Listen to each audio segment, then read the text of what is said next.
আমাকে এক ভাই প্রশ্ন করছিল যে কোনো আসামিকে সাধারণ জনগণ ধরতে পারবে কিনা। আসলে এই ব্যাপারটি হচ্ছে, আপনি বা সাধারণ যারা জনগণ আছে তারা অবশ্যই আসামিকে ধরতে পারবে। বাংলাদেশ পুলিশ আইনের যে বিষয়টা আছে সেটি হচ্ছে, যাদের ওয়ারেন্ট হয়েছে বা পলাতক আসামি তাদেরকে অবশ্যই আপনি ধরতে পারবেন।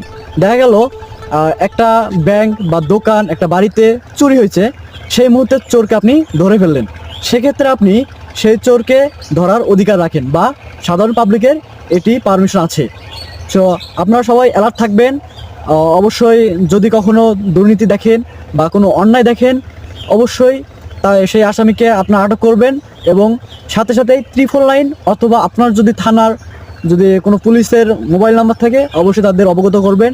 সবচেয়ে ভালো হবে আপনি 999-এ ফোন করে তাদের বিষয়টি অবগত করবেন। ধন্যবাদ।